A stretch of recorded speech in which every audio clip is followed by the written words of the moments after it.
So ito mga kababayan, magandang balita po ito ha. Lalo-lalo po dun sa mga nananawagan ho na bring Roque home. Tapos ang maliligayang araw mo ngayon, Harry Roque, aka Pogo Boy. Ito mga kababayan, galing ho sa 1PH basahin ho natin formal nang kinasuhan si former presidential spokesperson Harry Roque ng qualified human trafficking sa Angeles City Regional Trial Court.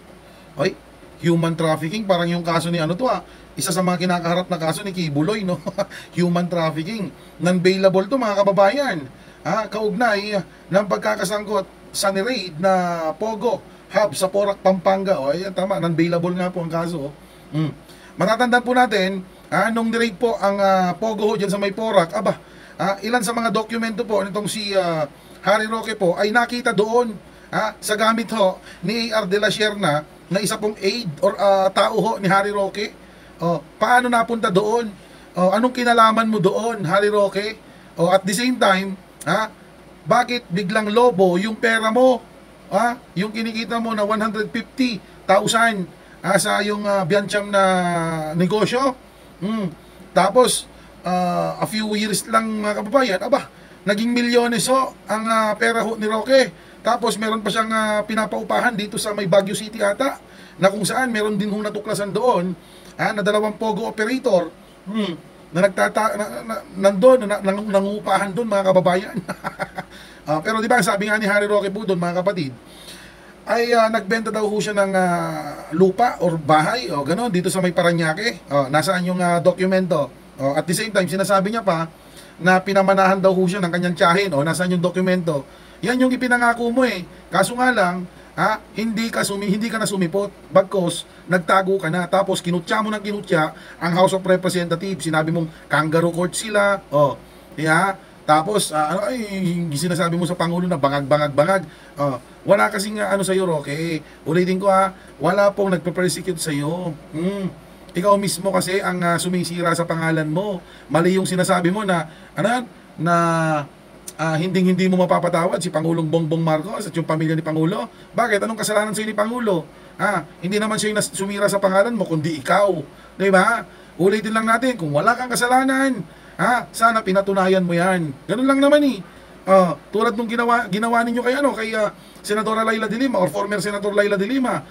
Siniraan nyo ng siniraan, pinakulong nyo ng pinakulong. Anong ginawa ni Senadora Laila de Lima? Ginawa niya ba yung ginawa mo na nagtatago ka sa batas? Hindi. Kaya hinarap niya. Kaya nga mga kapatid, mas may itlog pa sa iyo si Laila de Lima na isang babae. Diyos ko naman, ikaw tago ka ng tago, tapos ang yabang-yabang mo na magsalita against sa gobyerno. Oh my goodness. Kasama rin sa kinasuhan si Cassandra Ong at iba pang may-ari official at key employees umano ng Whirlwind Corporation at ng Lucky South 99. Ayan, very good, di ba? Very good. At saka ito pa nakakaano dyan mga kababayan, kung maalala nyo po di ba sinasabi ho nila wala ho silang pera. Bakit Harry Roque milyones ang yung ibinigay mo, i-donate mo sa kampanya ho ni Sara Duterte way back 2022. Di ba?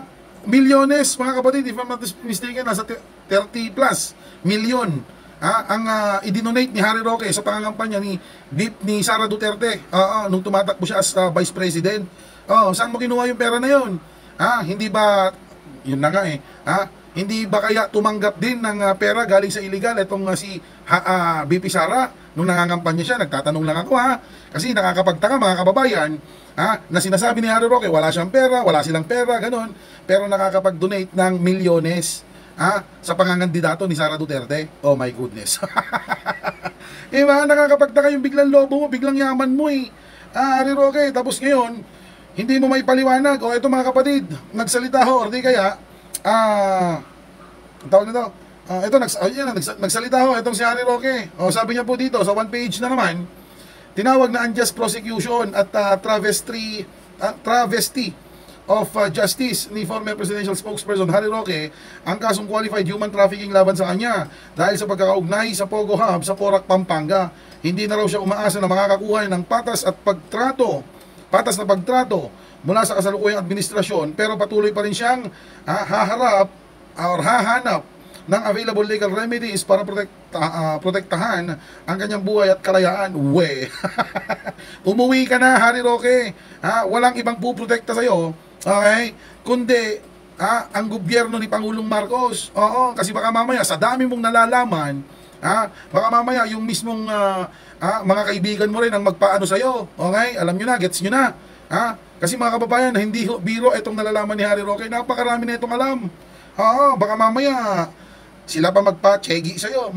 Kaya mas maganda, ikanta mo na lahat-lahat, di ba? Oh. Isasama niya rin daw ang nasabing kaso sa kanyang aplikasyon para sa asylum bilang biktima umano ng political persecution dahil sa kanyang loyalty sa mga Duterte. Nakaw! Political persecution, yan na naman tayo sa political persecution. Di ba nga sabi nga sa inyo ni DOJ Secretary Boying Rimulya, you're nothing, okay? Wala kang bilang, Harry Roque, anong political persecution?